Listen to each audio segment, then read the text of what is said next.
депутат инициатор болгон конституция боюнча. Ушу 84-тün бирөө дагы жакшылап окуй албаптыр да. Снимайте телевидение, снимайте!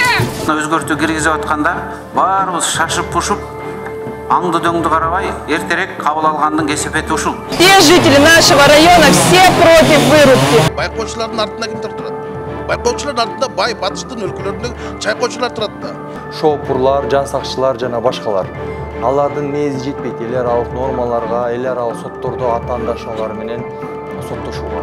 Премьер-министр алиге чейин ГРЭСтин коррупцияга малынган деп туруп Ген прокуратура сунуш бергенин жумуштан албай атат. Шайлоо жакындап келатат. Элдүү инсандардын баарын тең бир тарапта кармоонун методдордун бири болот. Азыр алардын баардыгын эгерде айдоочу көбөлүгү жокко чыгарылса, ал жерде 15 000 сом эмес, рубль эмес, ал жерде 50 000 рубль штрафтары бар. 9-июнга сот отурумун дайындап атат. Кайсыл убакта үлгүрдү? Жумуш күнү 6-да же 6:30-да бүтсө.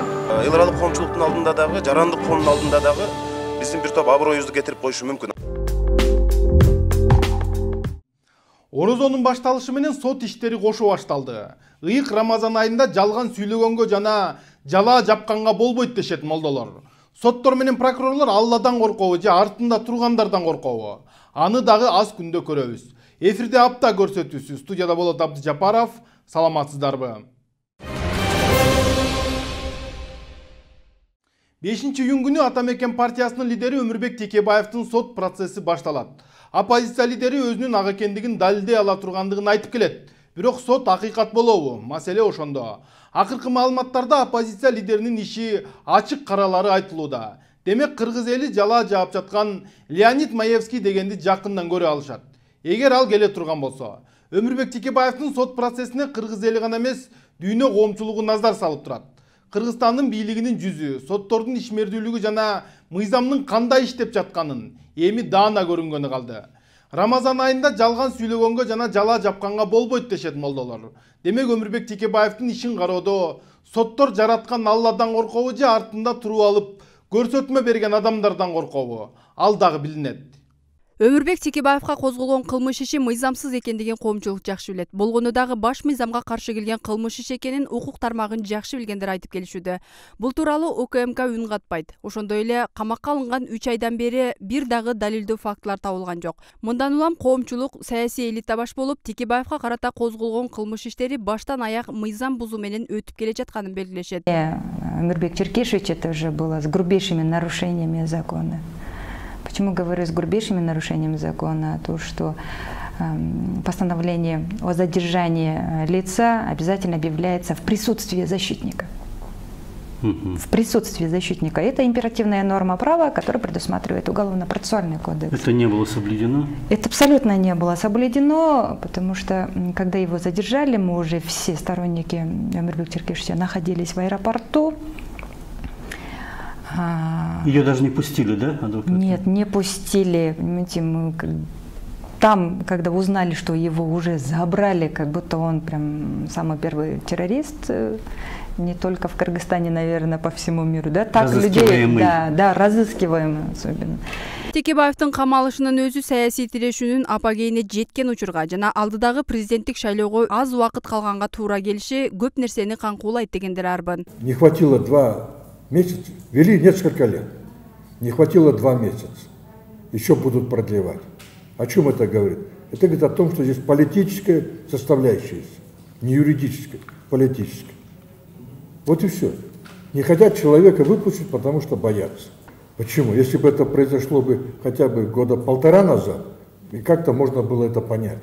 Но перед выборами начинать убирать из политических арены кандидатов. Текебаевдин буга чейинки баш коргоо чарасын кароого байланышкан бардык соттору жабык жана белгиленген убакыттан жылдырылып, колдоочуларынан адаштырылып, жоюлуп кеткен аскер сотунун мурдагы имаратында каралып, чечимдер алдын ала даярдалганы белгилүү болду. Акыры тергөөнү дагы 1 айга узартуу менен оппозиция лидерин камакка калтырышты. Бул чечим Матрешка гейт, Белиз гейт сыяктуу эле бийликтин дагы бир саясий гейтинин уяты чыгып, ойлоп тапкан куруу жаласына өзү ээ боло албай калгандыгын далилдеп койду дешет саясатчылар. Бул козголгон кылмыш иши мыйзамсыз, мунун артында саясат турат, жана мунун артында саясий өч алуу жана Кайыш айткан, сын айткан, өз көз карашын, пикирин билдирген саясатчыларды сындыруунун башаты. Президенттик шайлоонун астында президентке талапкер Текебаевди жана башка кандидаттарга болгон бул белги. 5-июнда Өмүрбек Текебаевдин иши боюнча сот ачык өтө турганы айтылууда. Сот процесстери кандай окуялар менен коштолот, аны мезгил көрсөтөт. Буга чейин аны каралоого чоң күч үрөгөн бийликтин аракеттери оппозиция лидерине жала жабуу менен гана чектелип жатканы белгилүү. Ак үйдүн түздөн-түз тапшырмасы менен чечим чыгарган соттор да коомчулуктун сынына кабылып келет. Улуу Ороз айында адамдардын сотунан бийик турган Авир соту бар экенин унутпасак. Динар Турдугулова, Батыр Зарлыков, Сентябрь. Өмүрбек Текебаевдин, Айда Салянованын, Алмамбет Шыкмаматовдун кылмыш иштери, Садыр Жапаровду колдоп чыккандардын, бийликти төңкөрүүгө аракет кылган деп айыпталып жаткан саясий туткундардын, элдик парламенттин мүчөлөрүнүн сот процесси июнь айынын 1-жарымында каралмак болду.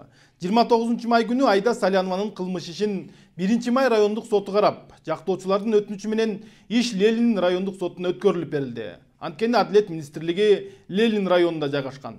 Эң кызыгы ошол күнү эле Касымбеков деген судья сот процесси 9 июнга белгиленгенин айтты.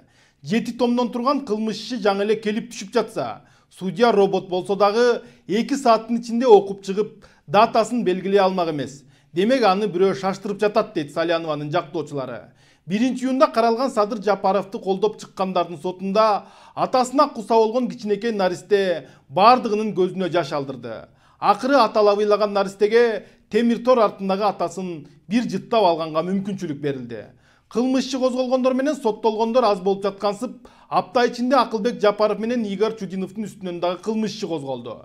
Бул жерде эки чарбалык субъектинин, башкача айтканда экономиканы өнүктүрүү фонду менен Мис ачык акционердик коомдун ортосундагы жарандык иш болуш керек эле. Кайдан жүрүп коррупция деген берене пайда болуп калды, белгисиз дешет эл өкүлдөрү. Акылбек Жапаровдун пикиринде президенттик шайлоого таасир этчү адамдардын бардыгы кылтак алынып жатат. Албетте саясатта ар дайым күрөш болуп турат, бирок бул жолку күрөштө бир дагы таза адам калбай, бардыгы кылмышкер болуп калганы калды окшойт.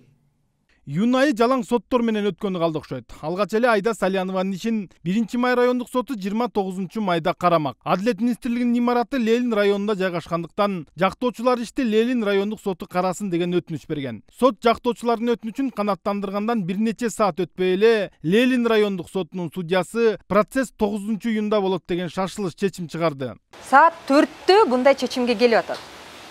Физически сот баягыны кагаз жүзүнө түзүрүп, канцеляриядан регистрация кылып, анты-мынты бүткүчөктө 1 саат 5 болсун дейли. Аны Ленин райондук сотуна алып баргыча 5:30-6 болот. Кызыгы, барынан кызыгы, ошол эле күнү 29 май күнү Ленин райондук соту 9 июнга сот отурумун дайындап атат. Кайсыл убакта үлгүрдү? Жумуш күнү 6-да же 6:30-да бүтсө. Макул, бизди таң калтырган Касымбеков деген Ленин райондук сотунун судьясы 2 саатта 7 томдон турган материалдардын бардыгын окуп салды дейли. Бирок мыйзам боюнча прокурорлорго, жактоочуларга материалдар менен таанышып чыгууга 20 күнгө чейин убакыт берилиш керек эле. То такое ускорение дела имеет абсолютно четкие мотивы политического давления и желание ускорить, вопреки существующим нормам закона, существующим процедурам, ускорить рассмотрение. Почему это происходит? Потому что на самом деле здесь абсолютно очевидна политическая мотивированность. Конституциялык реформага каршы пикирлерин айткандан кийин гана Атамекен фракциясынын депутаттарына кылмыш иштери козголуп жатат. Бийлик бул саясий куугунтук эмес. Кылмышчы деп канча актанбасын, кыргыз эли баарын ажыратып баамдап турат. Мындай баарыбыз билип турабыз да. Парламентте катуу сүйлөгөн, туура сүйлөгөн, чындыкты айткан, коррупция менен күрөшкөн 4-5 гана киши бар. Ошолордун бардыгын ушинтип бир жүдөтүп, ишмер деген тоскоол болуп, ушинтип сот аркылуу жүдөтүп аларды соттон сотко сүйрөп, ошентип бир мындай кашанын ичинде айтканда баягы сындыруу аракеттери болот. Бирок мен ойлойм, депутаттар, саясатка башын байлаган адамдар андай нерселерден коркпош керек. Сот өтө эле шашылыш дайындалып жаткандыгынын дагы бир себеби бул алдыдагы президенттик шайлоо болушу мүмкүн. Баягы каалаган убакта себепсиз созуп иштерди, далили жок. Анан эртерээк соттоп мандатын алыш керек, камаш керек болгондо ушинтип бат-баттан карагандыгы бул оркой эле көрүнүп турган факты да. Ошондуктан жана мыйзам бардыгына бирдей иштебей атат, жана бул жерде бир жогору жактан түшкөн сотторго заказ, буйрук бар экенин айдан ачык көрүнүп турат. Апта ичинде Жогорку Кеңештин дагы 2 депутатына кылмыш иши козголду. Алар Бир бол фракциясынын мүчөлөрү Игорь Чудинов менен Акылбек Жапаров. Экономиканы өнүктүрүү фонду менен МИС ачык акционердик коомунун ортосундагы насыяга байланыштуу жарандык ишке коррупция боюнча кылмыш иши козголуп жаткандыгы дагы президенттик шайлоого байланыштуу болушу мүмкүн дейт Акылбек Жапаров. Негизгисинен мен ойлоп атам, ошо шайлоо жакындап келатат. Белдүү инсандардын баарын тең бир тарапка кармоонун методдордун бири го деп ойлойсуң да.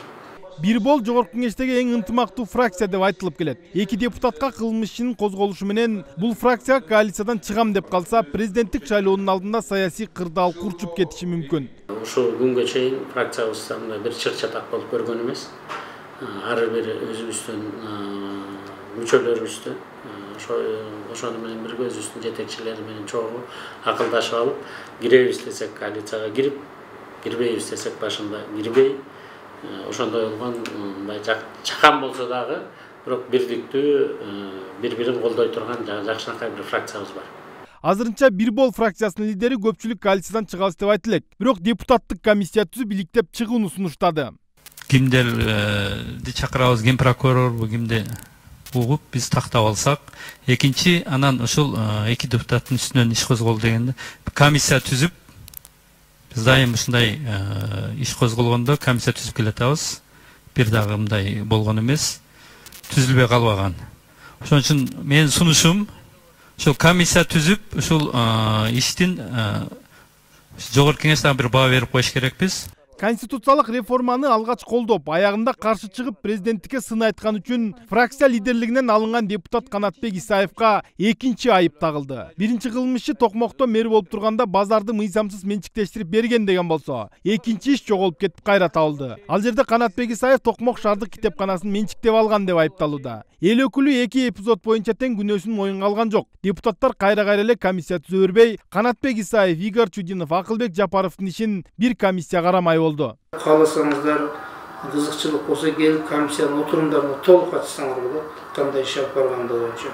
Биз албетте кылмыштын саясий жактан мотиви барбы жокпу, кандай негизде козголгон, ошол тарабына карайбыз, депутат комиссия билесиңер. Тергөөнүн ичине биз толук илише албайбыз. Биринчи күнү Садыр Жапаровду колдоп чыгып, бейбаштык кылып колго түшкөн 12 адамдын сот процесси болду. Жабырлануучу катары сурак берген милициялар айыпталуучуларды биринчи көрүп жатканын айтты. Уртокмок алынып, погондору айрылганы чын, бирок так ушул адамдар кылышкан деп айта албайбыз дешти. Баарынан дагы 1-июнь балдарды коргоо күнүндө атасына катуу куса болгон кичинекей наристенин ыйлаганы сот залындагылардын көзүнө жаш алдырды. Акыры бөбөккө темир тор артындагы атасын бир жыттап алууга мүмкүнчүлүк берилди.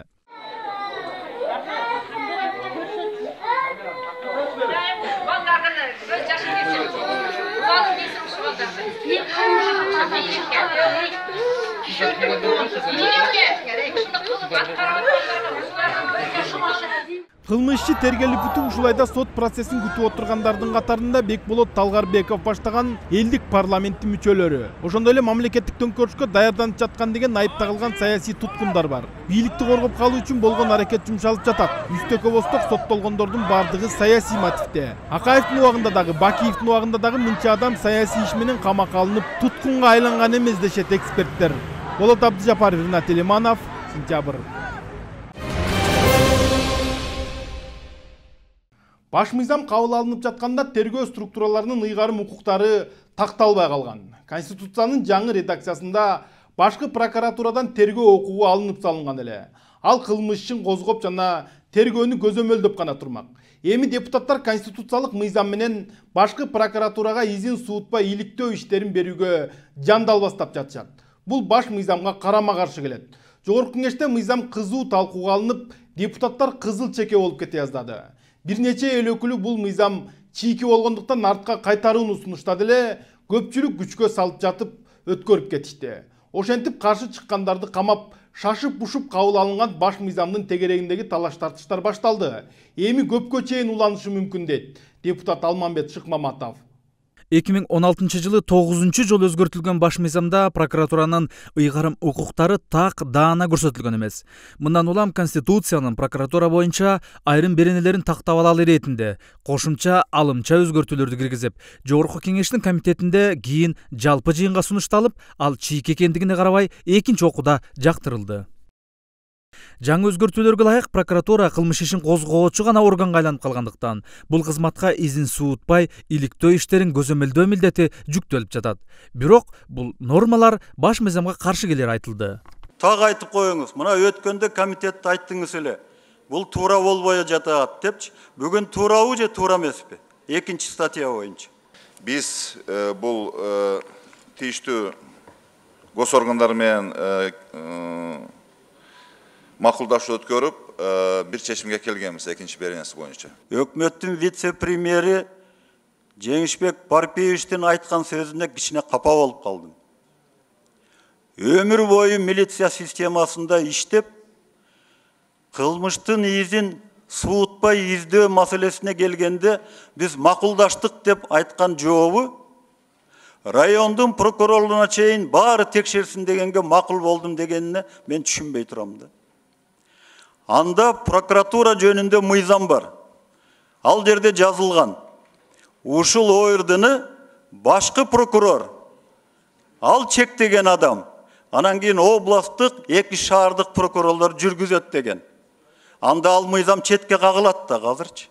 Ошондой эле мыйзам долбоорундагы баш прокурордун жоопкерчилигин кароо маселесин камтыган нормаларда эл өкүлдөрүнүн сынына кабылды. Кылмыш ишин козгоп аткан адамдын үстүнөн бир күнү бир баа берилиши керекпи? Ал адам жоопко тартылышы керекпи? Бүгүн болбосо дагы эртең тартылышы керек. А бүгүнкү сунушталып аткан долбоор боюнча эч кандай тартылбайт. Анткени мен жана да суроо бердим. Өтө президенттикинен татаалдаштырып койгон, бул процедура менен эч кандай жоопко тартылбайт. Айда Салянова кошумчалагандай, аталган мыйзам кабыл алынса, жалпы конституциялык мыйзамдардын баркын түшүрөт. Анткени андагы киргизилген нормалардын бардыгы башка мыйзамдарга, андан сырткары баш мыйзамдын беренелерине каршы келет. Урматтуу кесиптештерим, таарынбасын, силер автор эмессиңер. Өзүңөргө албагыла, болбосо мына өзү жаздык деп айткылачы анда. Бул мыйзам долбоору сабатсыз, конституциялык укуктардан кабары жок адамдар жазган. Из үчүнүн бардыгы мына ушул баш мыйзамдагы кемчиликтерден улам келип жаткандыгы бүгүнкү жыйында белгилүү болду. Анткени көзөмөл органдын ыйгарым укуктарын бөлүштүрүүдө чоң катачылыктар кеткен. 84 депутат инициатор болгон конституция боюнча. Ушу 84-түн бирөө дагы жакшылап окуй албаптыр да. Анда туура айтып атышат биз жөнүндө. Билимдери кичине начар болуп атат окшойт депчи. Баш мыйзамдагы өзгөртүүлөргө ылайык прокуратурадан тергөө милдеттери алынып салынган. Ошол эле кезде анын айрым укуктарын кошумча мыйзам менен аныктоо зарылдыгы белгиленген.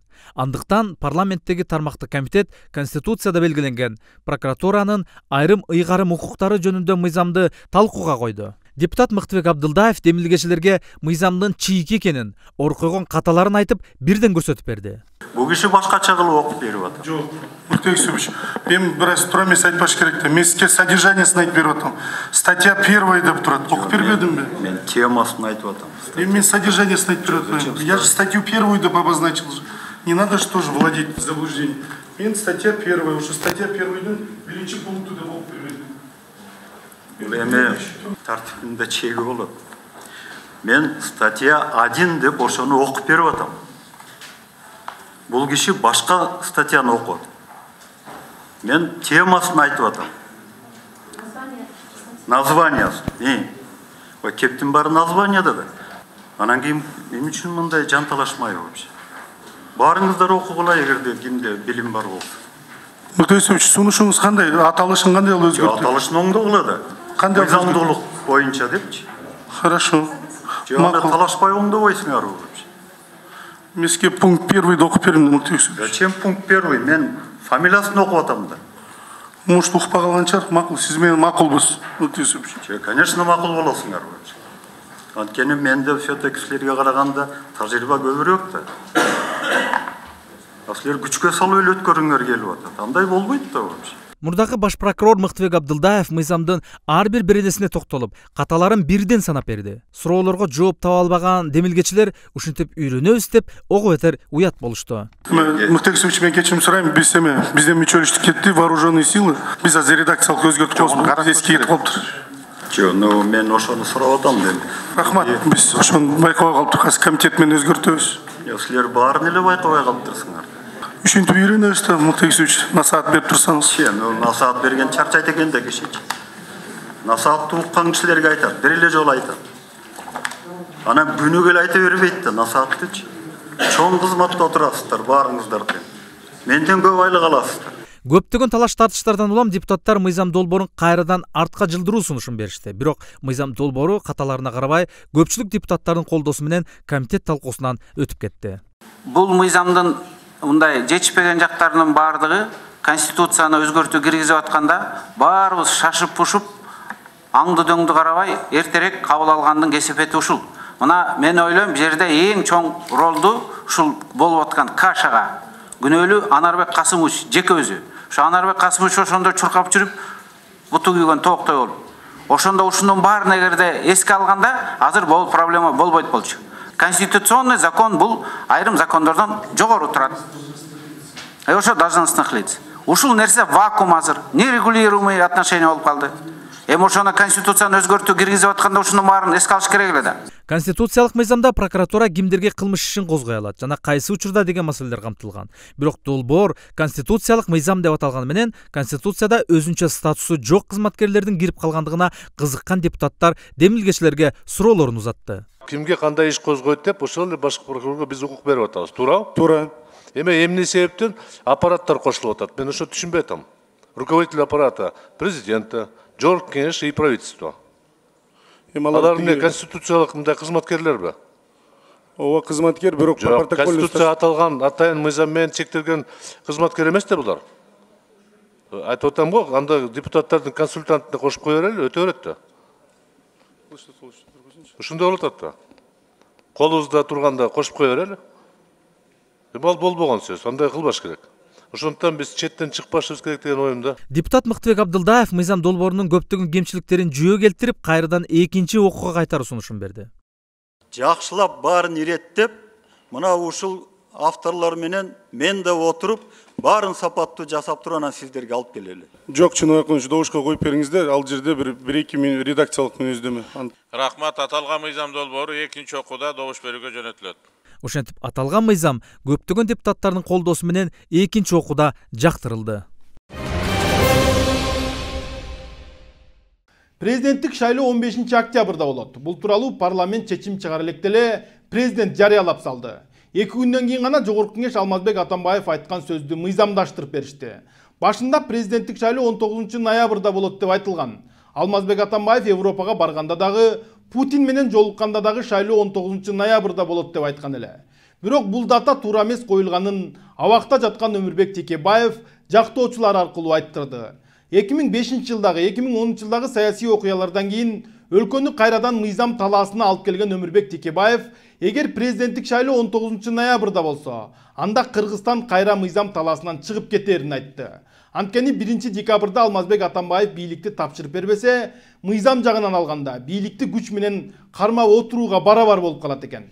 Башында жогорку кеңештин юристтери, президенттин кеңешчиси Фарид Ниязов ата мекенчилерди айыптап чыгышкан. Анан чын эле шайлоо датасында калпыстык кетип калганын мойндарына алышты.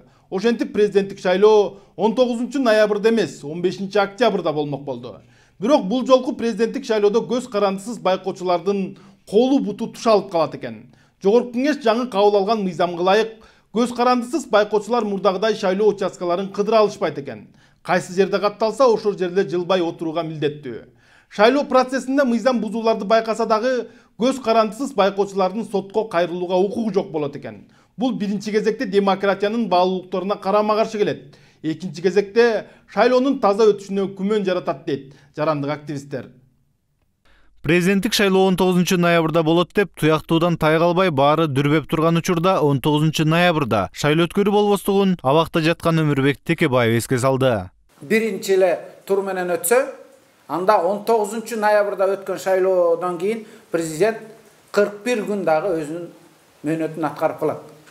Эгерде президенттик шайлоо экинчи тур менен өтсө, анда президент өзүнүн ыйгарым укуктарын дагы 82 күнгө узартып алат. Бул 82 күн эмес, 41 күн эмес, 1 саатка дагы, 1 күнгө дагы узартууга эч кимдин акысы жок. Бир да мамлекеттик органдын токтом токуп бергенге, мыйзамдуу шарт түзүп бергенге мүмкүнчүлүгү жок. Бул укуктук баягы негиз менен айтканда бийликти күч менен кармап туруу деген маанини түшүндүрөт. Бийлик өкүлдөрү атамекенчилер көтөрүп чыккан маселени алгач түшүнбөй калыштыбы же атамекен көтөрүп чыккан үчүн эле каршы чыктыбы Айтор адаштырып жатат. Президент 1 декабрдан кийин деле президент боло алат деген менен эртеси эле ал сөздөрүнөн кайтып, атамекенчилер көтөргөн маселенин орунду экенин мойнуна алышкан. Мына сиз айттыңыз, сиз отурган комитетте экинчи окууда карайсыңар депчи. Бирок мен аны билчимин. Аны СДПК депутаттары сунуш кылып киргизип, декабрь айынын аягында атамекен фракциясы бүгүн сунуштап аткан маселени. Анан кийин кайра өзлөрү отзывать этип алган. Ошондуктан комитетте ал маселе биринчи окууда да каралган жок. Сиз аппаратыңызды жакшылап тарбиялап коюңуз. Ошентип 19 ноябрда шайлоо өткөрүү болбостугун түшүнгөн депутаттар мыйзам долбоорун шашылыш карап президенттик шайлоону 19 ноябрда эмес, 15 ноябрда өткөрүү боюнча мыйзам долбоорун карап жаткан маалда башында шайлоо 19 ноябрда өтүшү керек деген Конституциянын гаранты президент Алмазбек Атамбаев Өмүрбек Текебаевдин 19 ноябрда шайлоо өткөрүү болбойт дегенине муюп, шайлоо 15 октябрда өтөт деп эле кес айтып салды. 4,5 aydan кейін 15 октябрда Кыргыз эли жаңы президентти шайлады. Албетте мен да акыркы айларда өткөн кеткенди эстеп, президент катары жасаган иштеримди калдап жаткан кезим. Президенттик шайлоонун датасын аныктоо жогорку кеңештин иши, бирок президент алдын ала чечип, аны жогорку кеңеш мыйзамдаштырып берип коюп жаткан парламентке Атамбаевдин нотариусу деген сындар айтылды. Ал эми шайлоонун 19 ноябрда өтпөй, 15 октябрга жылып, Кыргызстандагы мыйзамдык башаламандыктын алдын алынышына биринчи кезекте Өмүрбек Текебаевдин салымы чоң. Демек, ага чейин президент ошо шайлоо комиссиясы жана өзүнүн аппараты мындай туура эмес маалыматты берип жүргөн. Ошондуктан президент өзү айтып атат 15 октябрда болот деп. Демек 15 октябрда болот дегени Атамекен партиясынын айтып аткан дооматтары жана пикири туура экенин ушул өзүнүн айтуусу менен тастыктап берди. Бирок шайлоонун датасы такталган менен шайлоо эрежелеринде бир топ өзгөрүүлөр болуп, нааразычылыктар айтылууда. Шайлоо күрөөсү мурда 100 000 сом болсо, бул жолу 1 миллион сомго көтөрүлгөн. Кыргыз Республикасынын конституциясында өзүңөр билесиңер, ар бир гражданин президентке талапкер болуп катышууга шайлоого жана шайланууга акысы бар деп турат. Анан аны кандайдыр бир акча менен 1 миллион сом төлөйсүң, 100 000 сом төлөйсүң же 5 миллион төлөйсүң деп чектеп койгон. Бул адамдардын укугун, ар бир жаран бунун укугун, кандидатка болгон укугун чектеп коет. Мисалы менде 1 миллион сом таап, ошо көрсөтүлгөн менен мен азыр 14 000 доллардын айланасындагы акчаны таап койгонго мүмкүнчүлүгүм болоруна ишене албайм. Мен сыяктуу Кыргызстанга белгилүү адамдар, саясий тажрыйбасы бар адамдар, укук тажрыйбасы адамдар бар. Бирок ушундай тоскоолдуктар болгон үчүн кое албай калышыбыз коркунуч болуп атат. Ошондой эле шайлоо жөнүндөгү мыйзамда көз карандысыз байкоочулардан шайлоо процессине эркин катышуусу жана шайлоо жыйынтыгын сотто талашуу укугу алынып салынган. Зачем вносятся такие поправки? Зачем из наблюдателей делать статистов? Это, на мой взгляд, тоже ставит под удар на самом деле доверие к тому, что выборы будут честными, демократичными. Это подрывает доверие к самой системе. Бирок байкоочулардын артында чайкоочулар турат деп шайлоо комиссияларынын ишинен шек санабаган депутаттар да чыкты. Албетте, оппозициядан эмес, бийликтин КСДП фракциясынан. Байкоочулардын артында кимдер турат? Байкоочулардын артында бай батыштын өлкөлөрүндө чайкоочулар турат да. Америкада кандай шайлоо өттү? Байкоочулар бир нерсени байкады. Байкаса айтпайбы? Подкуп болуп тур, тигиндей болуп тур деп. Байкоочулар шайлоодо кандай болбосун алар башын чайкап турушат. Наблюдательдердин болгон турган турпаты эле, алар эч нерсени сүйлөбөсө дагы, эч кандай замечание кылбаса дагы турган турпаты менен шайлоо комиссиясын тартипке чакырат. Ошондой болуп келген. Анан чоң ушундай кичинекей поправка болгону менен мааниси чоң болуп аткандан кийин сөзсүз түрдө бир өзүнүн себеби болуш керек болчу, түшүндүрмөсү болуш керек болчу. Андай түшүндүрмөнү бүгүнкү күнгө чейин биз уга алган жокпуз. Ошентип шайлоо күнүнүн жана шайлоо эрежесинин болоору болуп боесуганда, мыйзам боюнча шайлоо күнүнөн 4 ай мурда президенттикке талапкерлерди каттоо башталат. Демек 19 октябрда шайлоо өтсө, каттоо 15 июнда башталышы керек. Азырынча шайлоого баруу ниетин билдиргендердин катары толукталууда. Марат Төлөмүшұлы, Ренат Элеманов, Сентябрь. Каттоо кызматынын башчысы Тайырбек Сарпашевдин үстүнөн кылмыш иши козголуп жатса дагы ал кызматынан алынбай жатат. Бул Сарпашевден башка адам каттоо кызматынын башкара албайт деген сөзбү? Же шайлоонун алдындагы оюнбу? Бул тууралуу парламенттик жыйында Өмүрбек Бабанов айтып чыкты. Эскерте кетсек, Тайырбек Сарпашев Бакиевтерге тийиштүү жер тилкесин мыйзамсыз камактан чыгарган деп айыпталууда. Ошондой эле жарандардын туулгандыгы тууралуу күбөлүктөрүн чыгарууда ката кетирип, 40 миңге чукул күбөлүк жарабай калган. Басылып чыккан туулгандыгы тууралуу күбөлүк дегендин бир бурчунда нике тууралуу күбөлүк деген жазуу бар экен. Бул жерде Жогорку Кеңештин депутаты, Учкун басмаканасынын мурдагы жетекчиси Рыскелди Момбековдун дагы күнөөсү бар болушу мүмкүн. Өткөн жыйындарда бул маселе көтөрүлүп, Рыскелди Момбеков туулгандыгы деген сөздүн өзү ката экендигин, анда төрөтканаларды тууткана кылып которолу деп кутулуп кеткен. Бул жолу ката басылган күбөлүктөрдөн мамлекетке зыян келген жок деп жатат. КСДПКчы Эльвира Сурабалдиева КСДПКчы Рыскелди Момбековдун мындай пикирине кошулбайт. Туура эмес метриканын айынан канча жаран самолеттон, канча жаран поездден түшүрүлүп калды. Чек арадан өтө албай убакыттарын нервин короткондор чыгым болуп эсептелбейби деди. Парламенттик жыйында жаңы биометрикалык паспорт тууралуу дагы маселе көтөрүлдү. Бул паспорт шайлоодон башка эч нерсеге жарабайт. Кыргызстан эмне шайлоо менен эле жашайбы деген нааразычылыктар айтылды. Бакиевтердин 1 гектардан ашуун жери мыйзамсыз башка адамдарга каттап берген деп күнөөлөнгөн мамлекеттик каттоо кызматынын жетекчиси Тайырбек Сарпашев убактылуу кызматынан кеткен. Бирок өкмөттүк комиссия улам-улам мөөнөтүн узартып, Сарпашевди кызматтан албай же калтырбай келет. Бул жумада Сарпашевдин кызматтан алынбай жатышына депутаттар да кызыкты. Өмүрбек Бабанов ошондой эле биометрикалык паспорттор шайлоодон шайлоого гана жарактуу деген пикирин билдирген. ГРСтин мурунку жетекчилери пиардан башка кыйратып атабыз, 21 кылымга өтүп атабыз деп коррупцияга малынгандан башка эч нерсе кылган эмес. Премьер-министр алиге чейин ГРСтин коррупцияга малынган деп туруп Ген прокуратура сунуш бергенин жумуштан албай атат. Март айынын этегинде болсо башкы прокуратура Тайырбек Сарпашевга кызматынан кыянаттык менен пайдаланган деген айып менен иш козгогон. Ал 2013 жылы вице-премьер-министр болуп турганда туулгандыгы тууралуу күбөлүктөрдү даярдоого керектелген бланктарды сатып алуу боюнча тендерге байланыштуу мыйзамсыз протоколдук тапшырма берген деп айыпталып келет. Мурдагы вице-премьер-министри Тайырбек Сарпашев кылмыш жаза кодексинин 304 беренесинин 4 бөлүгү менен кылмыш иш козголгон. Тайырбек Сарпашев төрөлгөндүгү тууралуу күбөлүктүн бланктарын тендерден утпаган экинчи фирмадан сатып алуу тууралуу мыйзамсыз протоколдук тапшырма берген. Кылмыш иши боюнча азыркы учурда улуттук коопсуздук мамлекеттик кызматынын тергөө башкармалары тарабынан тергөө иштери жүрүүдө. Жараксыз күбөлүктөр Учкун акционердик коомунун басмаканасында басылган. Ал учурда Учкунду Жогорку Кеңештин депутаты Рыскелди Момбеков башкарып турган. Документтердин ката менен басылып чыгышына басмаканада жооптуу болушу керек. Бирок Момбеков баардык айыптоолорду четке кагып келет. Бүгүн дагы Рыскелди Момбеков мамлекетке чыгым келген эмес, андыктан кылмыш жок деп билдирди. Бирок депутат Эльвира Сурабалдиева Момбековдун жообуна таң калды. Кандайча чыгым жок. Мен сиз менен макул эмесмин. Акча төлөнүп берилген күндө дагы жарандар моралдык чыгым тартты. Чет жакка чыга албай убакыттарын жоготту. Күбөлүктөрдү кайра алмаштырышты. Бул дагы чыгым.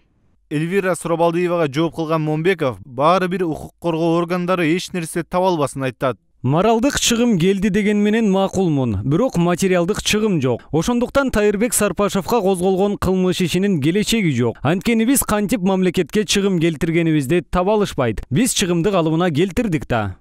Тайырбек Сарпашев бир эмес 2 иш боюнча өтүп жатканына карабастан мамлекеттик каттоо кызматынын жетекчилигинен бошотулбай жатышын шайлоонун шайтан оюндары менен байланыштырышууда. Анткени Сарпашев биометриканын башында туруп 2015 жылы КСДП утуп келген шайлоону өткөзгөн. Бирок Бакиевтердин жери мыйзамсыз каттап берип койгонун убагында Канат Исаев жана атамекенчи депутаттар көтөрүп чыкпаганда мамлекетке $3 миллион чыгым келмек. Оппозициядагы саясатчыларга козголгон кылмыш иштери тездик менен жүрүп, сотко өтүп жаткан чакта 10 миңдеген жарандарга туура эмес күбөлүк бергендердин иши создуктурулуп келет.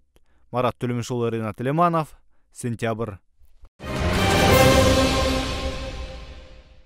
Максим Бакиевди сотко берген кыргыз өкмөтү жеңилип эле тим болбой, кайра акча карыз болуп калды. Бул тууралуу Hickman & Rouse юридикалык компаниясы маалымдады.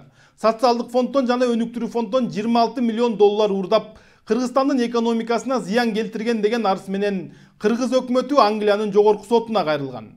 Бирок ал арызды кайра артка алгандыгы тууралуу маалымат былтыр күзүндө тараган эле. Эми Максим Бакиев ошол сотко чыгымдаган каражатты кыргыз өкмөтү төлөш керек экен. Бул тууралуу соттун өкүмү чыкты дейт Максим Бакиевдин жактоочулары. Кыргызстан биринчи жолу эл аралык сотто утулуп жаткан жери жок. Казынадан миллиондогон сомго жактоочуларды, консультанттарды жалдап, бирок кайра эле сотто жеңилип калган учурлар көп. Ошол эле учурда башкы прокуратура президенттин аброюн коргоп, карапайым журналисттерди, укук коргоочуларды, жактоочуларды сотко берип, миллиондогон сом айыпка жыгууда дейт жарандык активист Мавлян Аскарбеков.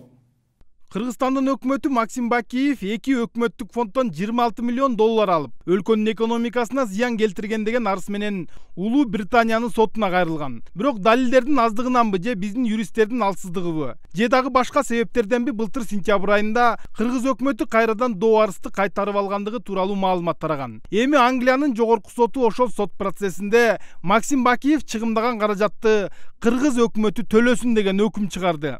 Кызматта жүргөндөр бүгүн кимдер болуп атат? Мына өзүбүз баарыбыз жакшы билебиз.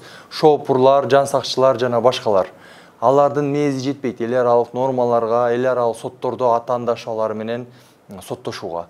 Кыргыз өкмөтү Англиянын жогорку сотунун өкүмүн салынган доону төлөбөсө Максим Бакиевдин таламын талашкан Hickman & Rouse юридикалык компаниясы кайрадан арыз менен сотко кайрылышаарын билдиришти. Саясий жагынан караганда бул Кыргызстандын деңгээли. Авторитет жана деңгээли. Мисалы үчүн башка өлкөлөрдү алып карасак, ошол эле Путин болобу, баягы Березовский менен соттошуп эмне кылып жүрүшкөндө көп жерде Орус Федерациясы утуп эле келген, мисалы үчүн. Бул эл аралык соттордо Кыргызстандын биринчи жолу утулушу эмес. Мындан мурда кыргыз өкмөтү жактоочуларга казынадан миллиондогон сом акча төлөп, кайра сотто утулуп калган учурлары көп эле жолу болгон. Кыргыз өкмөтү эл аралык юристтерди жалдап, мына 2014-жылы бир жылда эле 1 миллион 104 миң доллар төлөп беришкен. 2015 жылы болсо 175 миллион сом төлөп беришкен. Ошо юристтердин консультациясынан бизди кыргыз өкмөтүнүн укугун, кызыкчылыгын эл аралык соттордо, арбитраждарда коргосун деп. Андан тышкары мына бизге жеткен маалымат, биз билген маалыматтар боюнча кумтөр маселеси боюнча эле эл аралык консультанттарга 3,5 миллион евро төлөп беришкен. 3,5 миллион евро төлөп беришти. Мына 7 жылдан бери же 50-50 жок, же 70-30 жок, же Кыргызстанга улутташтырып алган да жок. 3,5 миллион евро төлөп берди дагы 2009 жылы Максим Бакиев түзгөн келишим менен мына 7 жылдан бери иштеп келе жатышат. Ал учурда башкы прокуратура президенттин аброюна шек келтирди деп укук коргоочуларды, жактоочуларды, журналисттерди, массалык маалымат каражаттарын сотко берип, миллиондогон сом айып пул салып, үй-жайын, мал-мүлкүн камакка алып жаткан учур. Сот жообуна дени карды соо адамдар гана эмес, көзү азиз майыптар дагы тартылууда.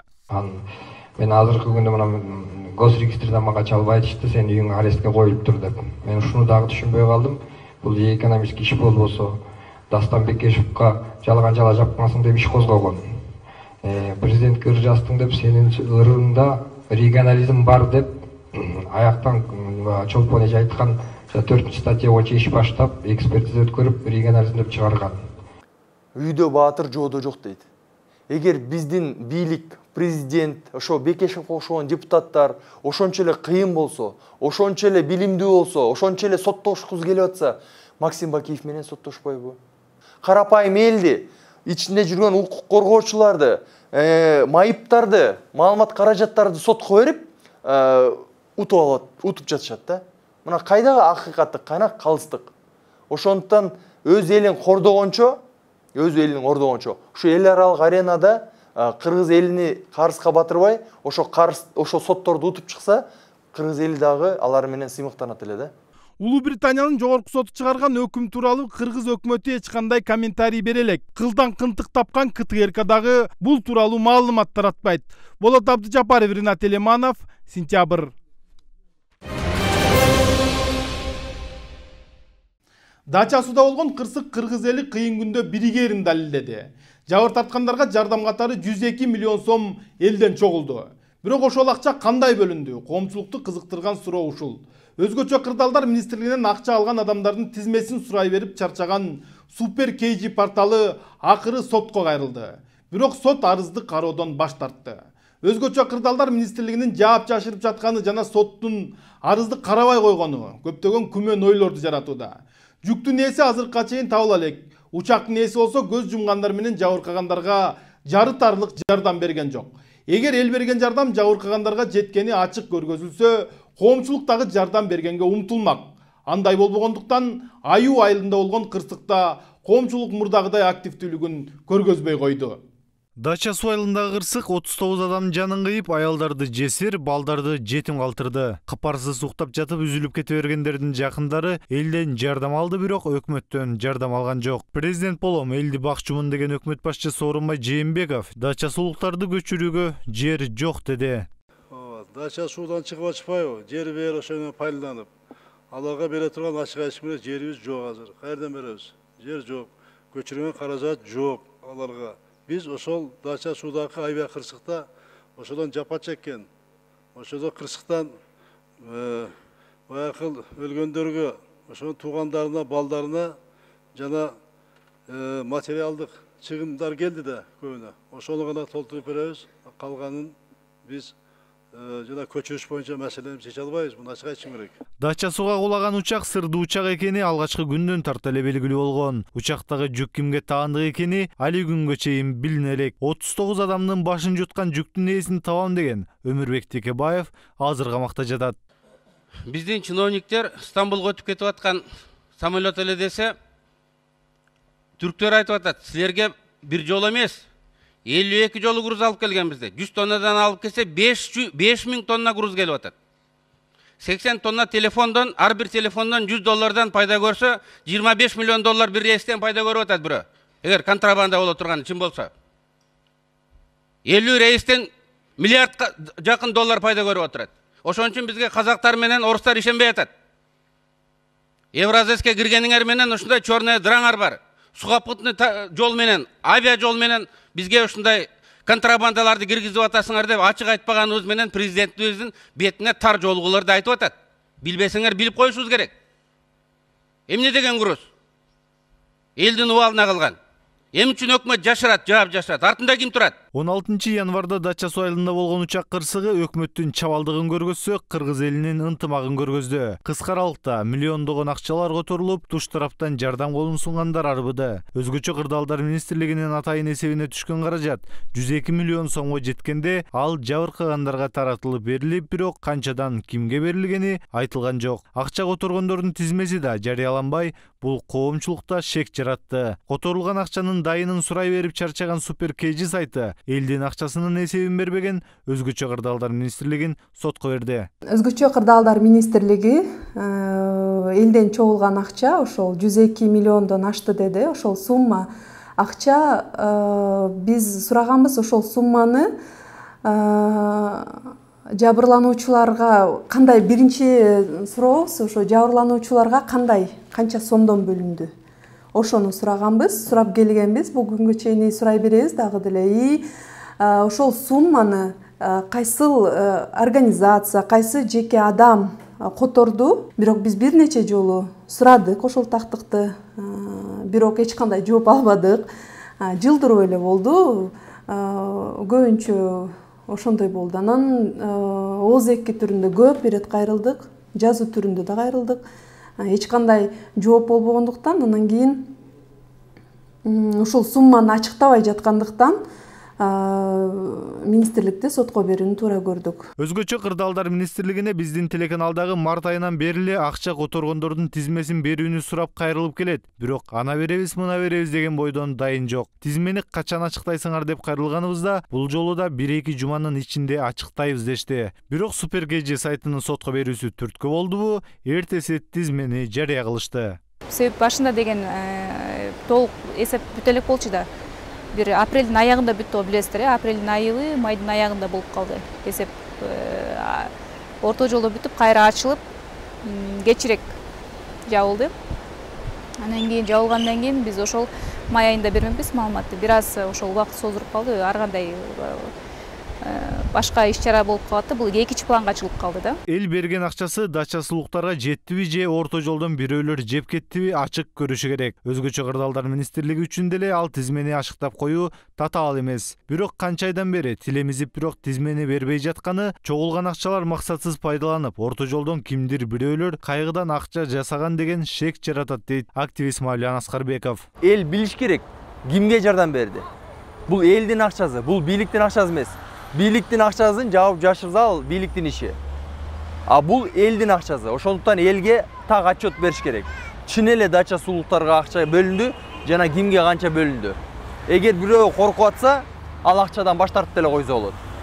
Ошондуктан мына бийликтин жашырып, журналисттер берген суроолорго жооп бербей, кайрылууларга жооп бербей, азыр Супер KG сотко бергени менин оюмча бул эң туура көрүнүш. Кыргыз элинде өлгөндүн кунун өз эл көтөргөн эмес. Ким өлтүрсө ошол тарап берчү. Бул жолу эл жардамга келип, чогулткан акча мамлекетти жана жүк ташыган компанияны кун төлөөдөн куткарбайт. Активист Мавлян Аскарбеков самолет $1 миллиард камсыздандырылган деген маалыматы бар экенин. Бирок бул акчадан дача сууга каражат бөлүнбөгөнүн айтат. Мен тактаган маалыматтар боюнча дача суудун үстүнө кулаган учак Турциядагы эң ири страховой компания тарабынан $1 миллиард камсыздандырылган. Страхование болгон.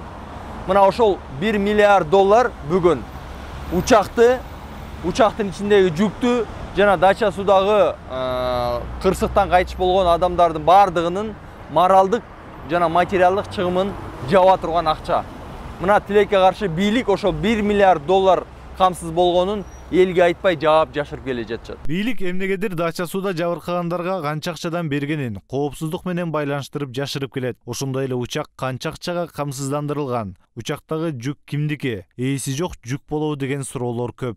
Марат Төлөмүш уулу, Нурбек Жаныбаев, Сентябрь. Кыргызстан Евразия экономикалык биримдигине Орусияда иштеп жүргөн мекендештерибиз үчүн кирип жатабыз. Уюмга киргенден кийин кыргыз мигранттары жыргайт деген сөздөрдү жогорку кызматты ээлеген адамдар көп айтты. Жакында Орусия бийлиги Кыргызстандан алынган айдоочулук күбөлүктөргө тыюу салат экен.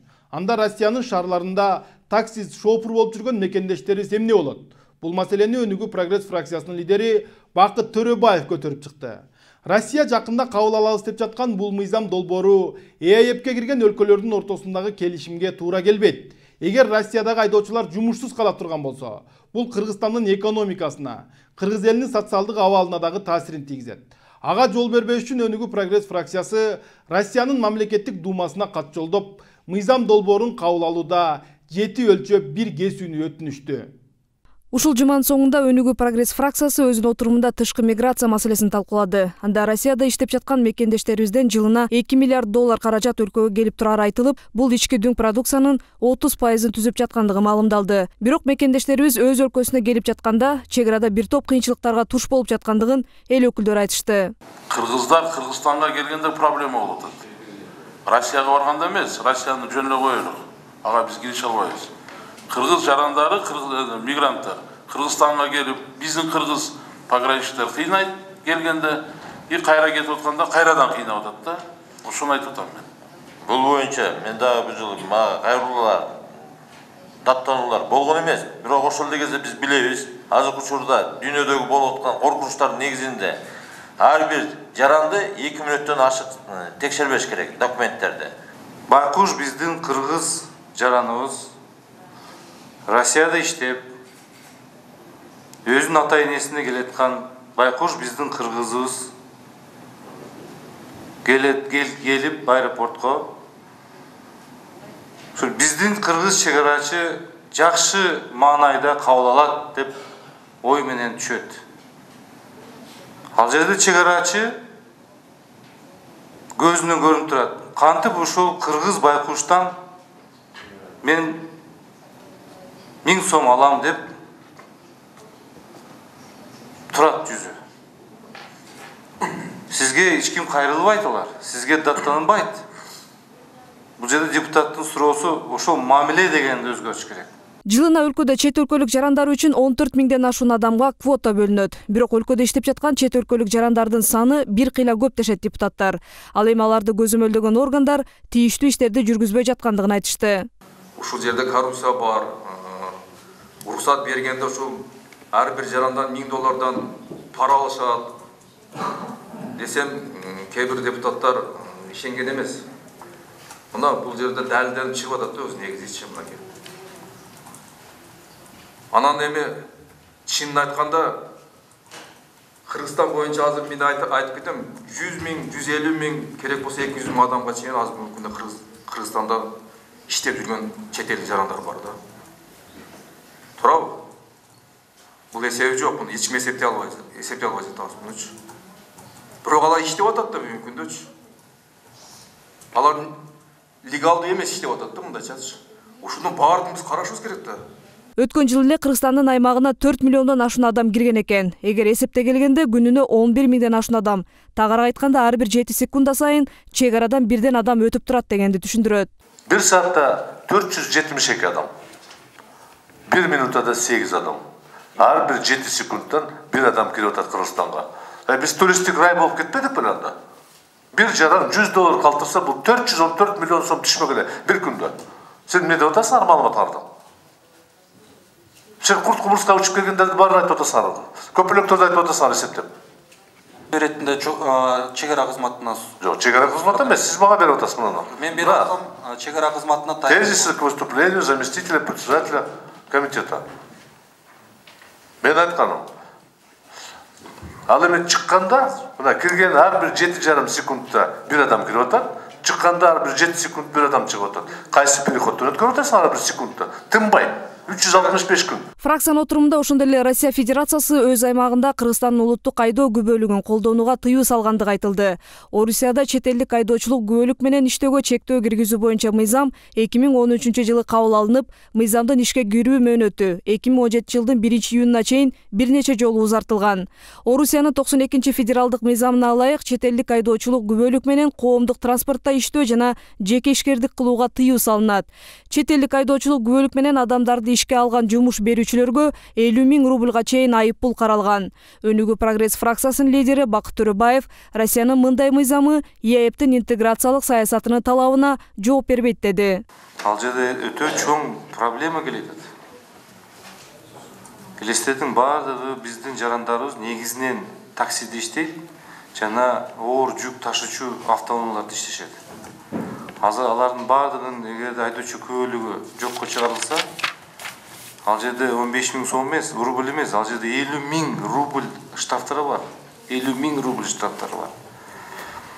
Бул айтканым Кыргызстанга канчадагы мигрант келет? Кыргызстанга акча каражаты келбей калышы мүмкүн. Ошондой эле фракция лидери Кыргыз өкмөтү Орусия өкмөтү менен ушул маселени жөнгө салуу боюнча байланышсын деген тапшырма берилиши керектигин белгиледи. Бакыт Төрөбаев Орусиянын мамлекеттик думасынын депутаттарына парламент аралык кызматташуу алкагында кайрылып, кыргыз жарандарынын айдоочулук күбөлүктөрүн убактылуу колдонууга мүмкүнчүлүк берүү жолдорун табуу керектигин кошумчалады. Биринчи биз Госдумага кайрылуу жасайбыз.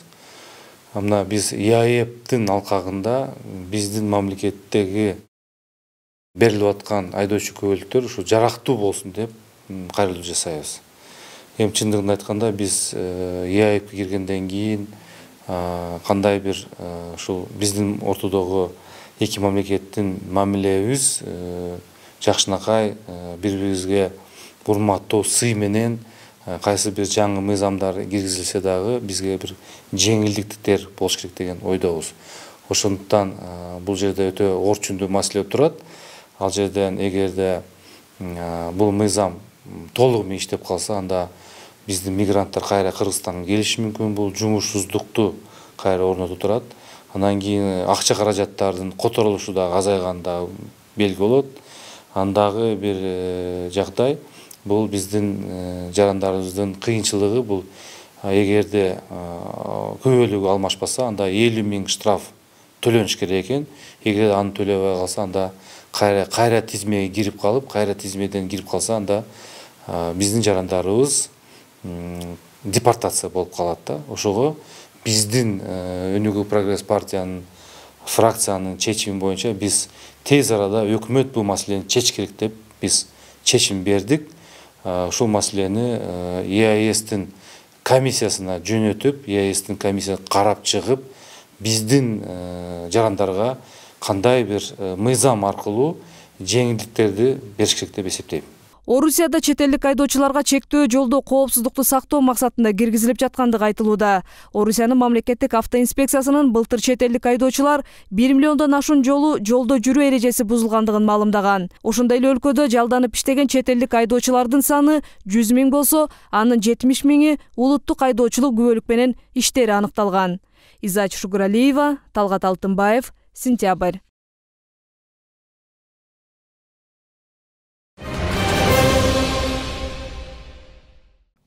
Бишкек шаарынын бийлиги менен шаар тургундарынын ортосундагы карама-каршылык коомчулуктун көңүлүн бурду.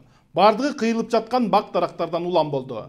Токтон Алиев көчөсүн кеңейтебиз деген мэрия жума күнү таң эрте жол жээгиндеги бак дарактарды кыйганга киришти эле. Ал жердин жашоочулары менен жарандык активисттер бактарды кучактап алып кое бербей коюшту. Милициялар жулкулдатып, булкулдатып, айрымдарын салып кетишти.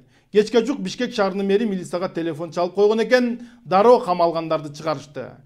Бардыгынан дагы бактын үстүндөгү уялардан түшкөн сарооз балапандардын сүрөттөрү зээндик эйтти. Кечинде кыйылган бактын түбүнө шам жагып аза күткөн шаардыктарды көрсөң, ого бетер ыйлагың келет. Шаардагы Токтон Алиев, мурдагы Душанбинский көчөсүн 4 багыттуу автотрасса кылуу үчүн шаардык мэрия дарактарды кыюуда. Таң эрте Зеленстрой ишканасынын 5 бригадасы аталган көчөдөгү дарактарды массалык түрдө кыйып башташкан. Жергиликтүү эл каршы болуп, нааразычылыкка чыгышты. Натыйжада жергиликтүүлөр менен милиция кызматкерлеринин ортосунда пикир келишпестик жаралып, бир аял тез жардам кызматы менен ооруканага жеткирилди.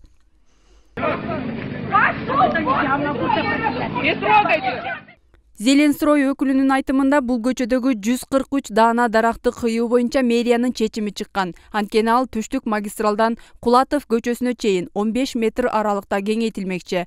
Учурда жолдун кеңдиги 11 метр. Жаңы жолдун долбоору башкы архитектурадан бекитилген. Ушул проект бар бизде. Бул проект еще разработан. Бул проектте биз дагы негизи изначально бактын көп количествосы түшмөк. Biz ошону азайтып 143 бакка түшүрдүк. Акт на снос түзүлдү, биякта экология заключение жазып берди бизге. Согласованиябыз бар. Акимият менен согласование бар, МТУ менен согласование бар. Зеленстройдон андан кийин охрана окружающийди. Эске салсак, буга чейин шаардын Чыгыш 5 кичи районунун тургундары дагы нааразычылык билдирип чыгышкан. Бул райондо 800 түп бак кыйылары айтылган. Ал эми Токтон Алиев көчөсүндөгү жергиликтүү элдин нааразы болушунун себеби биринчиден жаш бактардын кыйылышы болсо, экинчиден көчөнүн 4 тараптуу чоң трасса болушуна макул эмес. Көчөлөр канчалык кең болсо, авариялар ошончолук көп болот деп голландиялык эксперттер аныктама чыгарышкан. Мындан улам тургундар коопсуздук маселеси курч экенин айтышып, шаар бийлиги элдин пикири менен эсептешпей жатат. Тийиштүү тараптарды сотко беребиз дешет. Какая может быть скоростная дорога четырехполосная? Здесь густонаселенный район. То есть нам оставляют вот такую козью тропу. Это мы с подъезда выходим и сразу под машины. Вообще, вот где голова... Когда мы до того обращались, чтобы срубили сухие деревья и сухие ветки, они не были спилены и срублены. Вы понимаете, в чем дело? Кроме того, мы знаем, что машины тоже сколько ДТП причиняют. Сколько бывает, что аварий. Мы машины не уничтожаем, а деревья мы уничтожаем. Наверное, здесь недоработка Зеленстроя, если они не смотрят за корневой гнилью. У них должны методики быть, чтобы вовремя, своевременно выявлять и держать. Потом ирригационная сеть, у нас же арычная сеть, вся совершенно, ее сейчас практически нет. Бишкек мэринин орун басары Бакыт Дүйшенбиев дарактар кыйылып жаткан көчөлөрдү жашылдандырууга шаардык бюджеттен 51 миллион сом каражат каралганын айтат. Ал эми башкы архитектуранын өкүлү шаардыктардын тынчсыздануусуна негиз жок. Кыйылган бактардын ордуна кымбат бактардын көчөттөрү алынып келинип отургузулат дейт. 143 деревьев будет высажено 208 деревьев, 520 метров живой изгороди, погонных метров. И там дальше, где 6А, 6Б, тротуар будет совмещен, будет установлено в целях безопасности декоративное ограждение. Жашылдандыруу ишканасы дарактарды кыйып, өз ишин улантып жаткан маалда интернет булактарында тебеленип өлүп жаткан кызыл эт балапандардын сүрөттөрү коомчулуктун талкуусун жаратууда. Айрымдар өлүп жаткан балапан учурдагы Борбор шаардын абалын элестете турганын жазып чыгышты. Ошол эле сот тармактардын айрым колдонуучулары Токтоналиев көчөсүндөгү дарактарды кыюу иши үчүн Зеленстрой ишканасы 774 000 сом табарын жазышты. Ушул жылы шаардык бийлик шаар боюнча 49 көчөнүн реконструкцияланышына ылайык 7000ге жакын дарактарды кыюуну пландап жатат. Алардын басымдуусу авариялык абалдагы бак дарактар. Биз деле бул шаардын душмандары эмеспиз. Биз деле ушу шаар үчүн, эл үчүн деп иштеп атабыз. Анан кийин бизди бу жерден каргап атат, тилдеп атат, урушуп атат. Мунун баары тең эле эл үчүн кылынып атат. Ушул жерде шаардын тургундары үчүн кылынат. Ушу бир пункт Адан пункт Бга чейин, мисалы, 1 саатта жетсең, эртең уже 30 мүнөттө жетесиң, 20 мүнөттө жетесиң. Ошо элдин тыгын болбосун, транспорттун развязка болсун деп атат баары тең. 1-май райондук акимчилиги буга чейин Токтоналиев көчөсүндөгү дарактарды кыюу боюнча тургундар менен бир нече жолугушуу өткөрүп, жолго чыгып кеткен 20дай кожолук ээлерине эскертүү берилгенин белгилейт. Андыктан аталган көчөдөгү бак дарактарды кыюу элдин каршылыгына карабай улантылат, дейт акимдин орун басары. 19 домов нарушили линию застройки. Они уведомлены, они согласны, чтобы передвинуть забор. За счет них, который мы сокращаем, с той стороны около 2 метров, это будет дорога. Массалык дара кыюу маселеси шаардык кеңеште да каралды. Жыйындан соң депутаттар Токтоналиев көчөсүнө барышып, кармалгандарды бошотуу боюнча мэрге кайрылышканын айтышып, мэр Албек Ибраимов кармалгандарды бошотуу боюнча райондук ички иштер башкармалыгынын башчысына телефон чалганын маалымдашты. Коомчулукта жергиликтүү бийлик башчысы сотко көрсөтмө берүүгө укугу барбы деген суроону талкуулашууда. Маалыматты толук алдык, 10 кишини алып кетиптир. Мэрге Албек Сабырбековичке кайрылуу жасадык. Аларга түшүнүктүү жолдор менен кайра кечинде кое берилсин деп ошону биз депутаттар катары. Анан биз бияктан депутаттар, мен жаңгыз депутаттар келген жок. Биякта биздин профильный комитет депутаттар да келди. Ошо келип элдер менен жолугуп ушу жумушту көрөлү деп келдик биякачы. Кечинде аларды биздин жаранда кармалып кеткен жарандарды кечке чейин кое берилет. Кой берет деп ким маалымат айтты? Ал маалымат такпы? Эми биз как депутаттар катары Албек Сабырбековичке сурандык. Албек Сабырбекович ОУДун начальнигине кайрылып, кечке чейин кое бергенге мүмкүнчүлүгүн караштырып, ушу кечке чейин кое бергенге сүйлөшүүлөр жүргүзүлөт деди. Белгилей кетсек, дара кыюу ишине тоскоолдук жаратып, эскертүүгө баш ийбеген 10 чакты жаран милиция тарабынан кармалып, 1-май райондук ички иштер башкармалыгына жеткирилген. Арасында аялдар жана экологдор бар. Кечке жуук кармалгандар жол тосуу, коопсуздук кызматкерлеринин ишине тоскоолдук жаратуу күнөөлөрү менен айыпталып, айрымдарына эскертүү берилип бошотулушту. Ушул эле күнү кечинде Токтоналиев көчөсүнүн 10дон ашык тургуну күндүз кыйылган бак дарактарга кайгырган өңүттө акция өткөрүштү. Ага катышкандар кыйылган бак дарактарга аза деп шам жагышты. Короче, в сердце что-то у меня. Азыр кечинде биздин кошуналарыбыз буяка келип, аза күтүп атабыз.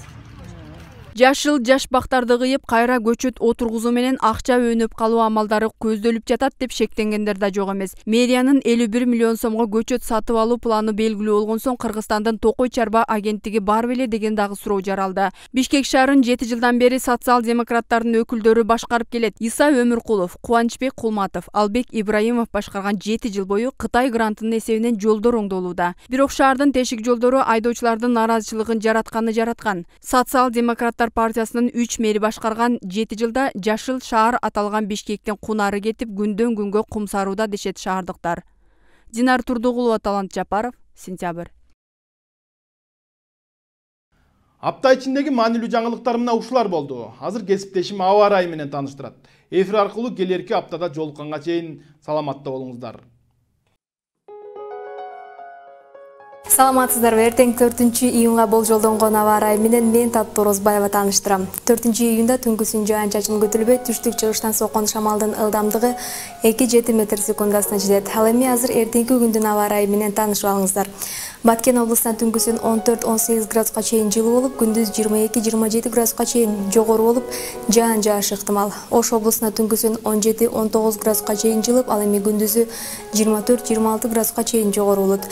Жалал Абадда түнкүсүн 16-18 градуска чейин жылуу, күндүз 26-28 градуска чейин жогорулайт. Нарын өрөөнүндө түнкүсүн 8-10 градуска чейин жылуу болуп, күндүз 14-18 градуска чейин жылуу болушу ыктымал. Таласта түнкүсүн 12-14 градуска чейин жогорулап, күндүз 19-23 градуска чейин көтөрүлөт. Ысык көл ойдуңунда түнкүсүн 10-12 градуска чейин жылуу болуп, жаан жаашы ыктымал. Күндүз 18-20 градуска чейин жылуу болушу күтүлөт. Чүй өрөөнүндө түнкүсүн 15-17 градуска чейин жылуу болуп, ал эми күндүз 22-27 градуска чейин абанын температурасы жогорулайт. Борбор калабыз Бишкекте түнкүсүн 18-20 градуска чейин абанын температурасы жылуу болуп, күндүз 26-28 градуска чейин көтөрүлөт. Сиздер эртең күнгө күтүлгөн аба ырайы менен тааныштыңыздар. Кечиңиздер көңүлдүү улансын. Сак саламатта болуңуздар.